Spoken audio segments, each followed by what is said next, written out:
রাজস্ব খাতে অটোমেশন করজালের আওতা আরও বাড়ছে, গ্রাহক হয়রানি কমার প্রত্যাশা, স্বস্তির প্রকাশ ব্যবসায়ী ও অর্থনীতিবিদদের।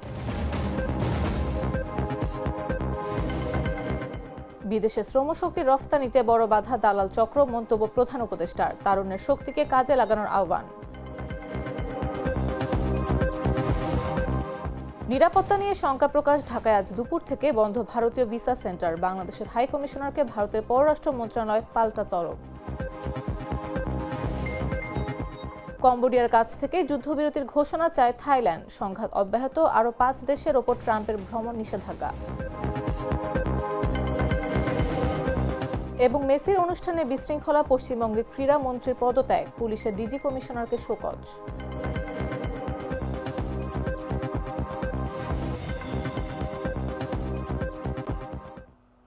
দুপুর 3টা নিউজে সবাইকে আমন্ত্রণ। সাথে আছে আমি নাফিস আব্দুল্লাহ।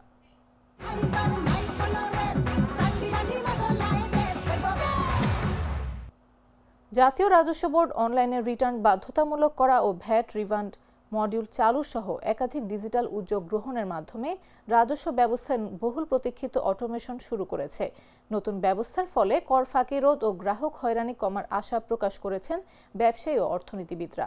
ইতিমধ্যে 2025-26 অর্থ বছরে 20 লাখের বেশি করদাতা অনলাইনে রিটার্ন জমা দিয়েছেন। সাইফুল হক মিঠুর পাঠানো তথ্যচিত্রে বিস্তারিত জাগো ডেস্ক রিপোর্টে।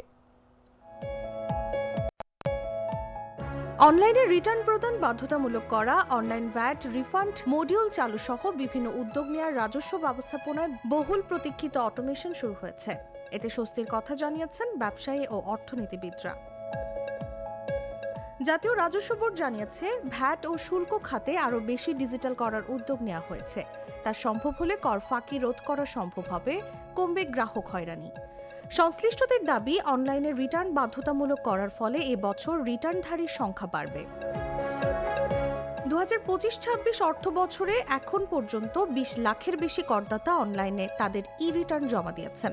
গেল আগস্টে 5 ধরনের করদাতা ব্যতীত সব করদাতার জন্য অনলাইনে আয়কর রিটার্ন জমা দেওয়া বাধ্যতামূলক করে এনবিআর। দেশে বর্তমানে 1,12,00,000-এর মতো কর শনাক্তকরণ নম্বরধারী আছেন।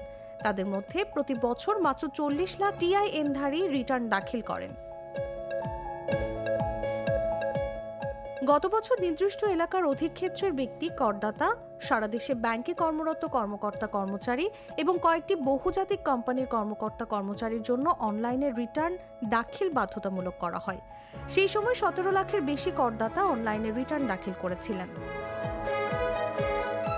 এদিকে করজাল সম্প্রসারণ ও রাজস্ব আদায় বাড়াতে নতুন 12টি কমিশনারেট, কাস্টমস হাউস ও বিশেষায়িত ইউনিট করার সিদ্ধান্ত নিয়েছে এনবিআর। এসবের আওতায় এনবিআর এর কাস্টমস ও ভ্যাট অনুবিভাগে মোট 3,597টি নতুন পদ সৃজন করা হয়েছে। এ বিষয়ে নাম প্রকাশে অনিচ্ছুক এনবিআর এর ঊর্ধ্বতন এক কর্মকর্তা বলেন, এ পুনর্গঠনের মাধ্যমে পরোক্ষ কর আহরণের প্রাতিষ্ঠানিক সক্ষমতা বাড়বে। দেশের কর জিডিপি অনুপাত বৃদ্ধি, বিনিয়োগ সম্প্রসারণ ও অর্থনৈতিক প্রবৃদ্ধি ত্বরান্বিত হবে। এনবিআর সংশ্লিষ্টরা জানিয়েছেন, ভ্যাট অটোমেশনের মাধ্যমে আগামী বছর 1 লাখ ব্যবসা প্রতিষ্ঠানকে ভ্যাটের আওতায় আনা হবে। পাশাপাশি আগামীতে ভ্যাট নিবন্ধন ছাড়া ব্যবসা ও সেবা প্রতিষ্ঠান চালানো সম্ভব হবে না। সেক্ষেত্রে নতুন নতুন পদক্ষেপ নেওয়ার কথা ভাবছে। সেই হিসেবে ভ্যাটের আওতা আরও বিস্তৃত করা হবে। অটোমেশনের উদ্যোগকে স্বাগত জানিয়ে ব্যবসায়ীরা বলছেন, অটোমেশন ছাড়া দুর্নীতি কমবে না। বনসহ সব প্রক্রিয়া দ্রুত অটোমেশনে যাওয়ার প্রত্যাশা তাদের। নিউজ ডেস্ক, জাগো নিউজ। রাজস্ব খাতে অটোমেশনের চ্যালেঞ্জ ও সম্ভাবনা নিয়ে আলোচনার জন্য আমাদের সঙ্গে স্টুডিওতে উপস্থিত আছেন জাগো নিউজের চিফ রিপোর্টার ইব্রাহিম হোসেন অভি। অভি, স্বাগত। আপনাকে ধন্যবাদ। প্রতিবেদনটিতে যেমনটি দেখছিলাম, সম্প্রতি রাজস্ব ব্যবস্থাপনায় অটোমেশন প্রক্রিয়া শুরু হয়েছে। এই প্রক্রিয়াটা আসলে কি এবং এর বাস্তবায়ন কি আদৌ সম্ভব? ধন্যবাদ। এটা দীর্ঘদিনেরই একটা দাবি ছিল সাধারণ মানুষ সহ ব্যবসায়ীদের, যে আসলে যে আমাদের রাজস্ব পদ্ধতিটা রয়েছে সেটার একটা আধুনিকীকরণ এবং এটাকে কিভাবে অটোমেটেড করা যায় যাতে মানুষের সময় বাঁচে এবং সহজ হয়। আপনি যদি দেখেন যে পৃথিবীর অন্যান্য দেশের সাথে যদি আমরা প্রতিযোগিতায় টিকে থাকতে চাই, তো প্রযুক্তি এখানে একটা বড় বিষয় হয়ে দাঁড়িয়েছে। যদি প্রযুক্তির কল্যাণে যে এই জিনিসগুলো আমাদের কর্ম প্রসেসকে সহজ করার জন্য আবিষ্কৃত হয়েছে সেটা যদি আমরা ব্যবহার না করি, আমাদের প্রতিযোগী দেশগুলো বা আমরা যাদের সাথে ব্যবসা বাণিজ্যে জড়িত তারা সবাই করে ফেলেছে এবং এর ফলে আমরা পিছিয়ে গেছি। তো সেই পিছিয়ে যাওয়ার যে না থাকা, সেই জায়গার থেকে উত্তরণের জন্য অবশেষে এসে আমরা দেখলাম যে গত যে অর্থ বছরে এবং এই বছরের শুরুতে এটাকে চালু করেছে এবং স্বয়ংক্রিয়ভাবে একজন করদাতা যিনি সরকারকে কর দিচ্ছেন সেই করটা সে চাইলেই তার ঘরে বসে নিজে পূরণ করতে পারে এবং পূরণ করে সে তার ফাইলিংটা ওকে করতে পারে। এটা আসলে করার দীর্ঘদিন দাবি থাকলেও হচ্ছিল না কেন সেটা আমরা বিভিন্নভাবে বিভিন্ন কথা শুনি, কিন্তু যেহেতু বিষয়টা শুরু হয়েছে সো এটাকে অবশ্যই একটা স্বাগত জানানোর বিষয়। আপনি দেখবেন যেটা হলো যে আমাদের দেশে প্রায় 1,40,12,00,000-এর মতো রিটার্ন মানে টিনধারী আছে, যার মধ্য থেকে 20 লাখের মতো লোক আসলে জমা দেয়। তাহলে এখানে দেখবেন প্রায় 60 to 65% কিন্তু টিন আছে কিন্তু তারা জমা দিচ্ছে না। অন্যদিকে আপনি যদি দেখেন যে এই 40 লাখের মধ্যে 20 লাখের মতো লোক জমা দিয়েছে, তার মানে কি আমরা এখনো 50%-এর মতো যারা জমা দানকারী তারা এই প্রসেসের মধ্যে অন্তর্ভুক্ত হয়েছে। এখন এটা যদি আমরা পূর্ণাঙ্গ রূপে চালু করতে চাই তাহলে এখানে প্রথম পর্যায়ে যে ধরনের এরর দেখা গেছে বা যে ধরনের সমস্যাগুলো মানুষের কাছে আবির্ভূত হয়েছে সেগুলোকে দূরীকরণে প্লাস এই পদ্ধতিটাকে আরও সহজীকরণ কিভাবে করা যায় সেই দিকে গুরুত্ব দিতে হবে। কারণ এটার মূল লক্ষ্য হয়েছে যে মানুষকে কত সহজে বা কত অল্প সময়ে ট্যাক্সটা সে তার রিটার্ন সাবমিশন করতে পারে। সো এটা অবশ্যই একটা বেনিফিট নিয়ে আসবে সরকারের জন্য এবং যারা দিচ্ছে তাদের জন্য। আচ্ছা, রাজস্ব ব্যবস্থাপনার সক্রিয়করণের উপকারিতাগুলো কি কি? এর করনেট কিভাবে এর ফলে বৃদ্ধি করা যায় এবং বাংলাদেশে কেন কর জিডিপি অনুপাত বৃদ্ধি করা প্রয়োজন? জি, এখানে দেখেন 2-3টে প্রশ্ন রয়ে গেছে। একটা হলো যে আসলে এর উপকারিতা কি, সরকারের মেইন উদ্দেশ্য কি, যে তার যে রাজস্ব আহরণ সেটা কিভাবে বাড়ানো যায়। তো রাজস্ব আহরণ বাড়াইতে গেলে আমাদেরকে সর্বপ্রথমে যে কাজটা করতে হবে যে আমরা যাতে কারা আসলে ট্যাক্সেবল ইনকাম আছে কাদের তাদেরকে আইডেন্টিফাই করা এবং তাদেরকে এই যে কর জাল যেটাকে বলা হয় ট্যাক্স নেটের অধীনে আনা। তো এখানে যদি অটোমেটেড করি আমরা তাহলে অতীতে যে জিনিসটা দেখা গেছে যে আপনার ধরেন একটা লোক দেওয়ার পরে তাকে পুরো ট্রেস করা বা কতগুলো পড়ছে সেই জিনিসটা যদি আপনি ম্যানুয়াল পদ্ধতিতে দেখেন, ম্যানুয়াল পদ্ধতিতে কি হয় আপনার সব ফাইল ঘেটে তারপরে আপনি বছর শেষে যাই বের করছেন যে আমাকে 20 লাখ লোক এবছরে তাদের রিটার্ন সাবমিট করছে। কিন্তু আমরা যদি অটোমেটেড পদ্ধতিতে এটাকে দেখি তাহলে দেখতে পাবো রিয়েল টাইম ডাটা শো করে যে কতজন লোক এই পর্যন্ত দিল, কত টাকা আসলো, আমাকে আর কতটা আয় করার সুযোগ আছে, এই জিনিসগুলো কিন্তু অবশ্যই পায়। অন্যদিকে যদি উপকারিতার কথা বা সুবিধার কথা বলি, আমরা যারা ট্যাক্স পেয়ার তিনি কিন্তু আসলে আমাদের দেশে আমরা যে রিপোর্টার হিসেবে কাজ করে বা আমরা নিজেরাও ব্যক্তিগত করদাতা, তো সেই ক্ষেত্রে আমরা যেটা দেখছি যে এই পদ্ধতিটার যে এক ধরনের দীর্ঘসূচিতা একটু জটিল, যার কারণে অনেকেই আসলে ট্যাক্স দিতে আগ্রহী হন না, একজন আইনজীবীর কাছে যেতে হয় বা কারো সহায়তার মাধ্যমে করতে হয়। কিন্তু বর্তমান যেই পদ্ধতিটা চালু হয়েছে এখানে কিন্তু যদি ট্রেনিং বা কিছু সচেতনতামূলক কার্যক্রম পরিচালনার মাধ্যমে যেই টিউটোরিয়ালগুলো শো করা হয় তার মধ্যে একজন শিক্ষিত বা মোটামুটি ভালো লোক যারা একটু সচেতন আইটি ব্যবহার বুঝে বা সিস্টেমগুলো তারা ট্যাক্সটা নিজেই সাবমিট করতে পারে। তো ফলে যেটা হলো যে উভয় পক্ষই কিন্তু এখান থেকে লাভবান হচ্ছে, এটা একটা জিনিস। আর আপনি যে জিনিসটা বললেন যে ট্যাক্স টু জিডিপি রেশিও বাড়ানো কেন দরকার বা কিভাবে বাড়ানো যায়, দেখেন আমাদের যে সরকার যে রাজস্বটা আমাদের কাছ থেকে নেয় সেটা তো সে নিজে নিয়ে এমন না যে জমা করে রেখে দেয়, এটা তো আমাদের কল্যাণে ব্যবহার করা হয়। সো এইখানে যদি এই ট্যাক্স টু জিডিপি যেটা বললেন এটার রেশিও আমরা যদি দেখি আমাদের দেশে ওইসিডির একটা রিপোর্ট সাম্প্রতিক সময়ের যেটা রিসেন্ট লাস্ট যেটা আছে সেখানে দেখা গেছে যে বাংলাদেশের ট্যাক্স টু জিডিপি হয়েছে 7.2% 23 অর্থ বছরে এবং 24 অর্থ বছরে সেটা 7.38%। কিন্তু আমরা যদি এশিয়া প্যাসিফিক অঞ্চলের দিকে তাকাই সেখানে আমরা দেখতে পাবো যে সেখানে 19.5 প্রায় 20% তাদের ট্যাক্স টু জিডিপি রেশিও। আর আমরা এই অঞ্চলেরই একটা দেশ, আমাদের সেখানে 7 7.5-এর মধ্যে, যদিও অনেক সময় দাবি করা হয়েছে যে এটা 9-এর মতো, কিন্তু যেটাই হোক 9ও যদি আমি ধরি তাহলে আমরা 10% পিছনে আছি। তো এটার ফলে যেটা হচ্ছে, সরকার আমাদের যে উন্নয়নের যে কাজগুলোর জন্য একটা লিমিটেশন চলে আসে। সরকার যে টাকাটা জনগণের পিছনে ব্যয় করবে, সেই টাকাটা তো আমাদের কাছ থেকে নিয়ে তারপরে সে ব্যয় করে। ফলে বিভিন্ন উন্নয়নমূলক যে ইনফ্রাস্ট্রাকচারে বলেন বা অন্যান্য যে সুবিধাগুলো দেয়, রাস্তাঘাট, সব কিছুতে সরকারের আসলে ব্যয়ের ক্ষেত্রে কিছুটা সংকোচন নীতি থাকতে হয়। এখন সেই জায়গায় যদি আমরা কথা বলি, তাহলে আমাদেরকে কি করতে হবে, যে আমাদেরকে ব্যবসায়ী এবং ব্যক্তি পর্যায়ে যারা ট্যাক্স দেয় তাদেরকে একটা সুন্দর সিস্টেমের মাধ্যমে যদি আমরা ইনকর্পোরেট করতে পারি, তাহলে কি হবে, সরকার তার ট্যাক্সটাও বেশি পরিমাণে পাবে এবং যারা করদাতা তারাও সুন্দর করে করটা দিতে পারবে। কারণ যত হ্যাসেল ফ্রি হবে তত বেশি আসবে, ট্যাক্স দিতে মানুষ আগ্রহী হবে। এবং এর ফলে আরেকটা জিনিস আছে আমাদেরকে, যেটা আমরা নিজেরাও ব্যক্তিগতভাবে অনেক সময় বিভিন্ন কাছ থেকে শুনে থাকি বা ব্যবসায়ীরা বলে থাকেন, যে ট্যাক্স দিতে গেলে যেটা হয়, এখানে এক ধরনের দুর্নীতির একটা বিষয় আছে, যে ঘুষ দিতে হয় বা ঘুষ দিলে অনেক সময় সেখানে তার ট্যাক্সের পরিমাণ কমিয়ে দেওয়া হয়। তাতে একদিকে যেরকম ব্যক্তি একটা অবৈধ কাজের সাথে যুক্ত হয়ে যায়, আবার সরকার কিন্তু ট্যাক্স হারায়।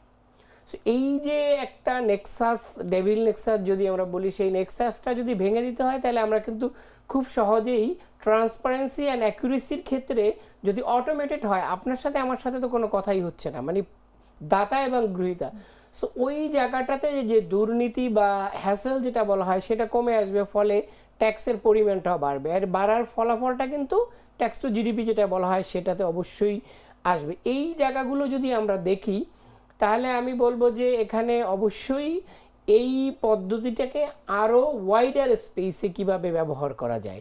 এখন হয়তো বাধ্যতামূলক করা হয়েছে যে ব্যক্তিগত এবং সরকারি বিভিন্ন কয়েকটা সেক্টরের জন্য। এই জিনিসগুলোকে অনেক জায়গায় এখনও কিছু কিছু দুর্বলতা রয়েছে, যেমন কিছু কিছু জায়গায় আছে আপনি অনলাইনে সাবমিশন করলেন, সার্টিফিকেট আনতে হলো আপনাকে ইন পার্সন যেতে হয়। তো তাহলে আমার অনলাইনে লাভটা কী হলো, আমাকে একটা দিন যদি ব্যয় করতে হয়, কারণ আপনি জানেন ঢাকা শহরের যে ট্রাফিকিং সিস্টেম বা একটা লোক এঙ্গেজ করতে হয়। সো এই জায়গাটা যদি ফুললি অটোমেটেড করা হয়, তাহলে কিন্তু আমরা সহজ করতে পারবো, এটা একটা বিষয়।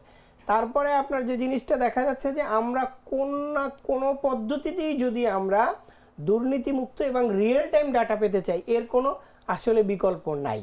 সো এই জায়গাগুলোকে অ্যাড্রেস করতে পারলে আমার ধারণা আমাদের ট্যাক্স টু জিডিপি রেশিও এবং যে বিষয়টা সেটা কাজে লাগিয়ে বাংলাদেশ অবশ্যই তার যে অর্থনীতির সাইজ এবং যেভাবে আমরা গ্রো করছি, এর সাথে আমরা এটাকে একটা জায়গায় নিয়ে যেতে পারবো।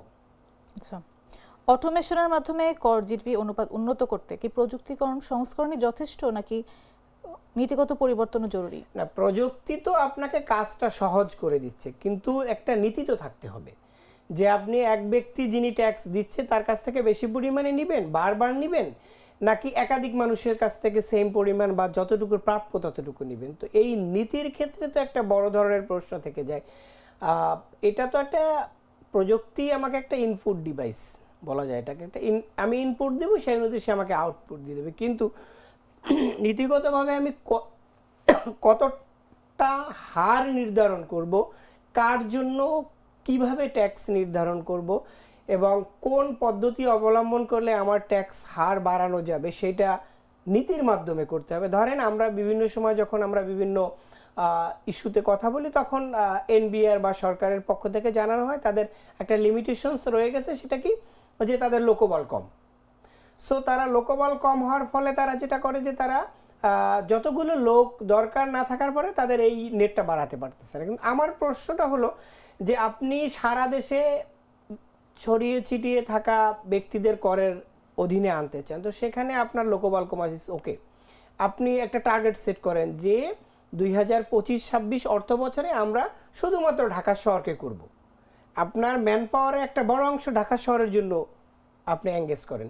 দেন ঢাকা শহর হয়ে গেল, 2 বছরে আমি ঢাকা শহর কমপ্লিট করে ফেললাম যারা ট্যাক্সেবল ইনকাম আছে। দেন আপনি একটা বিভাগীয় শহর টার্গেট করেন।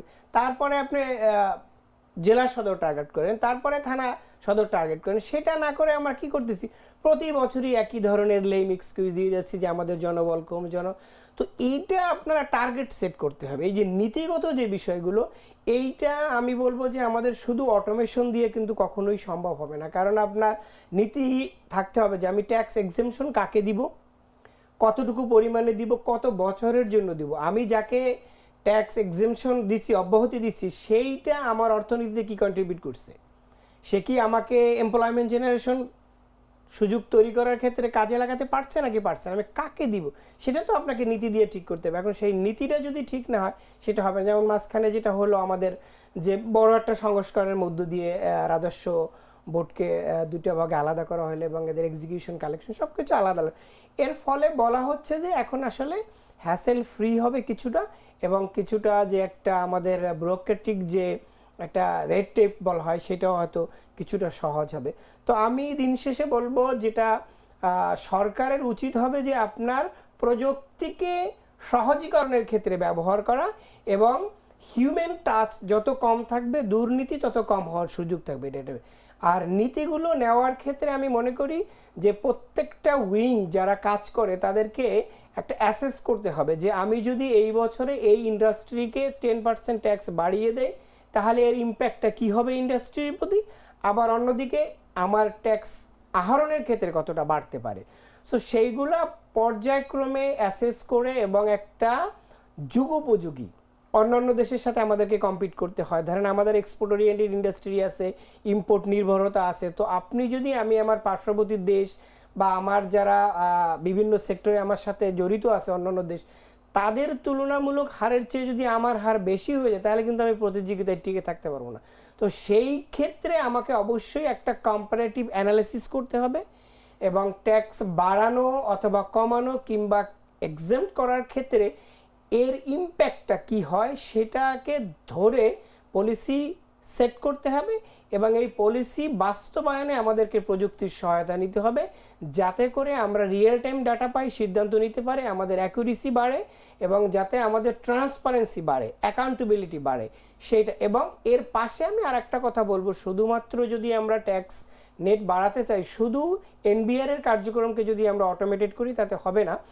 আমাদের যে জিনিসগুলো দরকার অন্য অন্য সেক্টর, যে ব্যাংকিং সেক্টর আছে বা অন্য সব কিছু যদি আমরা অটোমেটেড করতে পারি তাহলে ফাঁকি দেওয়ার যে একটা ট্রেন্ড বা সুযোগ রয়েছে সেগুলো আমার ধারণা ইন্টিগ্রেটেড ওয়েতে করলে বাংলাদেশ ব্যাংক থেকে যদি ধরতে পারে যে এই লোকটা দেখিয়ে দেয় যে সে ট্যাক্সেবল ইনকাম, সেটা যদি আপনি ইনকর্পোরেট বা একত্র করে দেন এনবিআর এর সাথে, তাহলে এনবিআর দুটো মিলে ধরতে পারছে যে কে আসলে ট্যাক্সেবল ইনকাম বা তার টোটাল বছরে একটা ব্যবসায়ী কত টাকা ট্যাক্স দেওয়ার কথা, কতটা দিচ্ছে।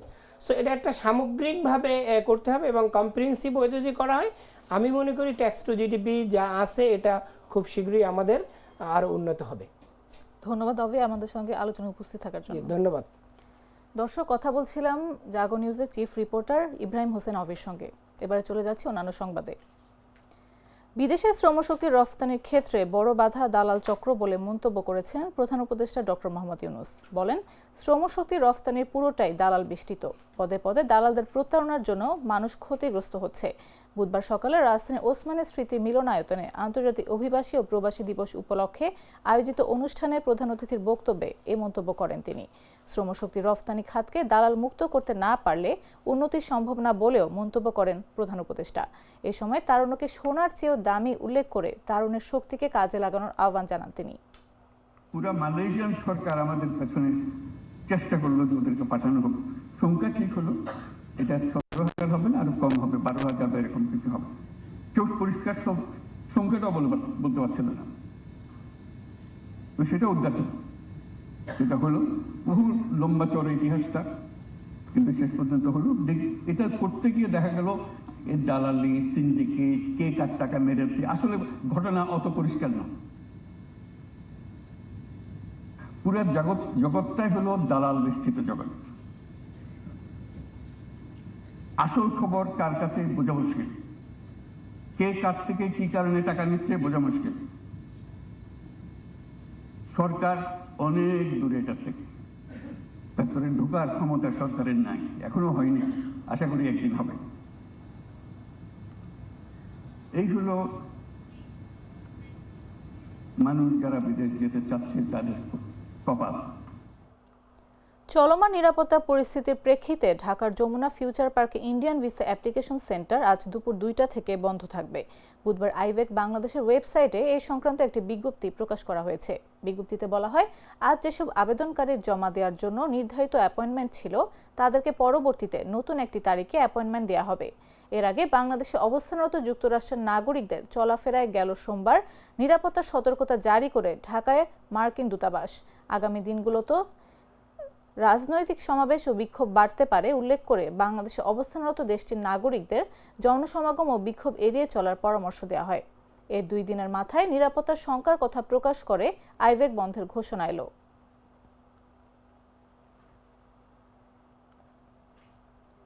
নয়াদিল্লিতে নিযুক্ত বাংলাদেশের হাই কমিশনার এম রিয়াজ হামিদুল্লাহকে ভারতের পররাষ্ট্র মন্ত্রণালয়ে তলব করা হয়েছে। বুধবার দুপুরে তাকে সেখানে হাজির হতে বলা হয়। বাংলাদেশ ও ভারতের কূটনৈতিক সূত্র জানিয়েছে এ তথ্য। তবে ঠিক কী কারণে বাংলাদেশের রাষ্ট্রদূতকে তলব করা হয়েছে সেই বিষয়ে বিস্তারিত জানাননি সংশ্লিষ্টরা। এর আগে সোমবার ঢাকায় অবস্থিত ভারতের হাই কমিশনার প্রণয় ভার্মাকে বাংলাদেশের পররাষ্ট্র মন্ত্রণালয় ডেকে নেওয়া হয়েছিল। ঢাকায় এই ঘটনার মাত্র 2 দিনের ব্যবধানে নয়াদিল্লিতে বাংলাদেশের হাই কমিশনারকে তলব করা হলো। এদিকে ভারতীয় গণমাধ্যম ইন্ডিয়া টুডে জানিয়েছে, বাংলাদেশের হাই কমিশনারকে তলব করা হলো একদিন পরে, যখন একজন বাংলাদেশি নেতা উত্তর পূর্ব ভারতের 7 সিস্টার্স আলাদা করার হুমকি দিয়েছেন। এনআই সংবাদ এজেন্সির প্রতিবেদন অনুযায়ী বুধবার ঢাকায় ভারতীয় হাই কমিশনারের নিরাপত্তা নিয়ে উদ্বেগ প্রকাশ করতে ভারতের পররাষ্ট্র মন্ত্রণালয়ে বাংলাদেশের হাই কমিশনার এম রিয়াজ হামিদুল্লাহকে তলব করেছে। সরকার প্রাপ্ত হুমকির সঠিক ধরনের তথ্য প্রকাশ না করলেও হাই কমিশনারকে তলব করা হলো এই ঘটনার পরপরই।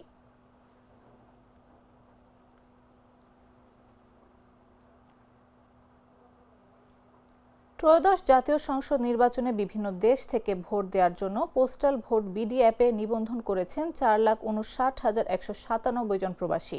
এর মধ্যে পুরুষ 4,30,816 জন ও নারী 28,379 জন ভোটার রয়েছেন।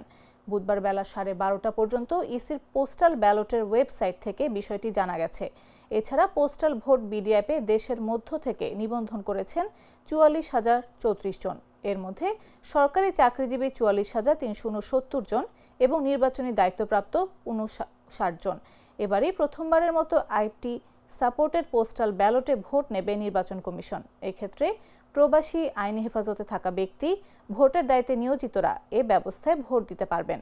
এর জন্য অ্যাপে নিবন্ধন করতে হবে তাদের। গেল 19 নভেম্বর থেকে নিবন্ধন শুরু হয়েছে, যা চলবে 25 ডিসেম্বর পর্যন্ত।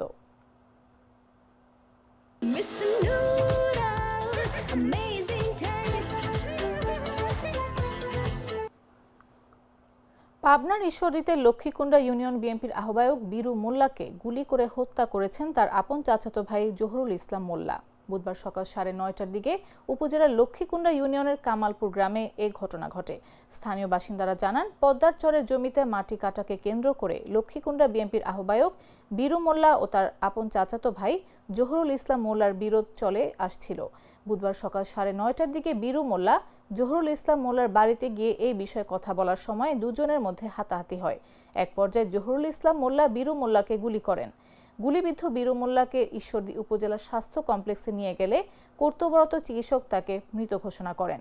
ঈশ্বরদী থানার ভারপ্রাপ্ত কর্মকর্তা মমিনুজ্জামান হত্যাকাণ্ডের বিষয়টি নিশ্চিত করে জানান, পুলিশ ঘটনাস্থলে রয়েছে ও তদন্ত কাজ চলমান রয়েছে।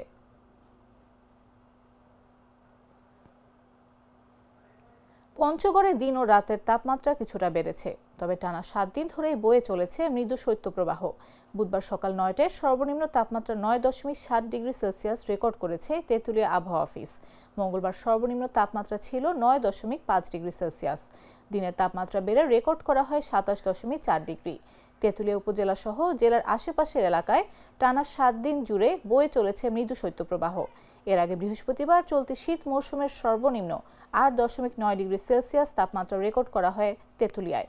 এরপর টানা 7 দিন ধরে 9 থেকে 10-এর মধ্যেই ওঠানামা করছে সর্বনিম্ন তাপমাত্রার পারদ। এদিকে কয়েকদিন ধরে ঘন কুয়াশা নেই। হিমালয় থেকে বেয়ে আসা বাতাসের কারণে প্রতিদিন বিকেলের পর থেকে পরদিন সকাল পর্যন্ত কনকনে শীত অনুভূত হচ্ছে। তবে কুয়াশামুক্ত আকাশের ভোরে সূর্যের দেখা মিলে। সকালে ঝলমলে রোদ ছড়িয়ে পড়লে কমে যায় শীতের তীব্রতা। বাছাইকৃত লাল সরিষার দানা থেকে তৈরি হয় প্রাণ সরিষার তেল, আসল ঝাঁঝে আসল স্বাদে। জানাবো আন্তর্জাতিক সংবাদ।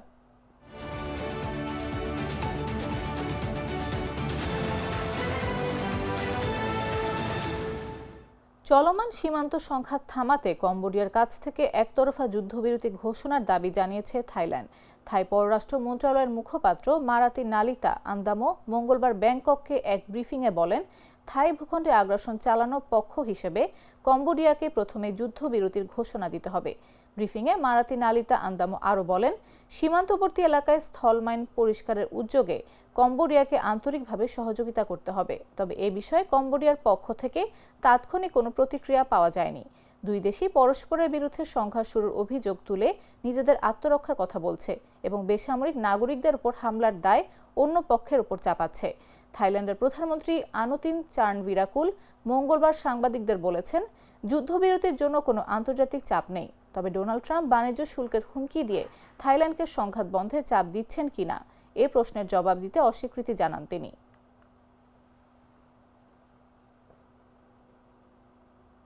সিরিয়া সহ আরও 5টি দেশের নাগরিকদের যুক্তরাষ্ট্রে প্রবেশে নিষেধাজ্ঞা আরোপ করে মার্কিন ভ্রমণ নিষেধাজ্ঞার পরিধি বৃদ্ধি করেছেন মার্কিন প্রেসিডেন্ট ডোনাল্ড ট্রাম্প। একই সঙ্গে ফিলিস্তিনও এই নিষেধাজ্ঞার আওতায় থাকবে। সিবিসি নিউজের এক প্রতিবেদনে বলা হয়েছে, ট্রাম্প প্রশাসন ফিলিস্তিনি কর্তৃপক্ষ এবং আরও 5 দেশের ওপর ভ্রমণ নিষেধাজ্ঞার পরিধি আরও বাড়িয়েছে এবং আরও 15টি দেশের ওপর নতুন সীমা আরোপ করছে। মঙ্গলবার ট্রাম্প প্রশাসন জানিয়েছে, তারা বুরকিনা ফাসো, মালি, নাইজার, দক্ষিণ সুদান এবং সিরিয়ার নাগরিকদের এবং ফিলিস্তিনি কর্তৃপক্ষের জারি করা কাগজপত্র নিয়ে ভ্রমণকারীদের যুক্তরাষ্ট্রে প্রবেশ নিষিদ্ধ করছে।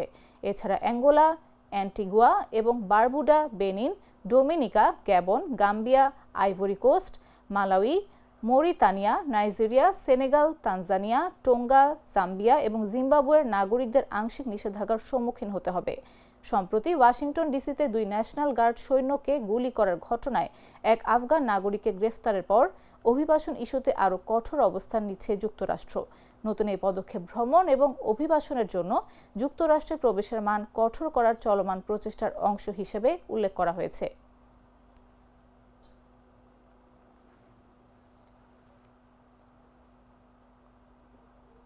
এবারে খেলার খবর।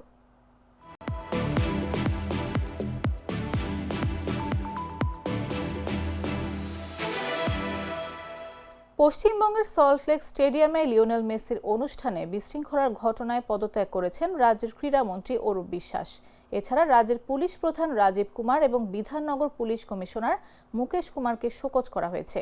যুব ভারতীয় ঘটনায় তদন্তের জন্য মুখ্যমন্ত্রী মমতা ব্যানার্জি একটি তদন্ত কমিটি গঠন করেছে। সেই কমিটি যাতে নিরপেক্ষভাবে কাজ করতে পারে সেই স্বার্থে ক্রীড়ামন্ত্রী অরূপ বিশ্বাস তার দায়িত্ব থেকে অব্যাহতি চেয়েছেন বলে জানিয়েছেন।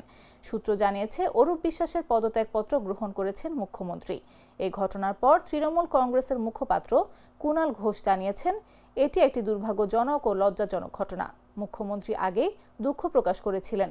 তিনি নজিরবিহীনভাবে 2টি তদন্তের নির্দেশ দিয়েছেন। একটি পুলিশের তদন্ত, অন্যটি অবসরপ্রাপ্ত বিচারপতির নেতৃত্বে কমিটির তদন্ত।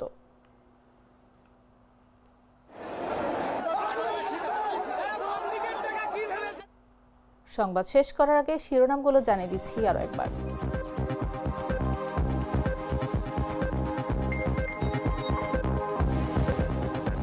রাজস্ব খাতে অটোমেশন, করজালের আওতা আরও বাড়ছে, গ্রাহক হয়রানি কমার প্রত্যাশা, স্বস্তির প্রকাশ ব্যবসায়ী ও অর্থনীতিবিদদের।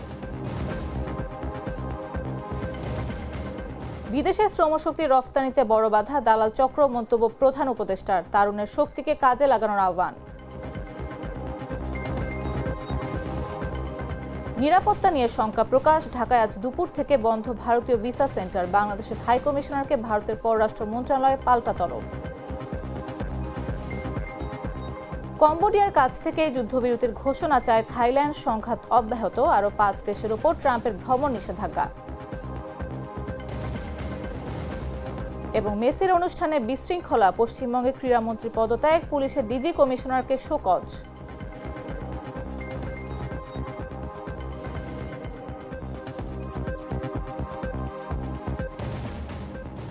দর্শক, এই ছিল এখনকার মতো। প্রতি মুহূর্তে সর্বশেষ খবর পেতে ভিজিট করুন jagonews24.com, ফলো করুন আমাদের ভেরিফাইড ফেসবুক পেজ এবং সাবস্ক্রাইব করুন জাগো নিউজের ইউটিউব চ্যানেল।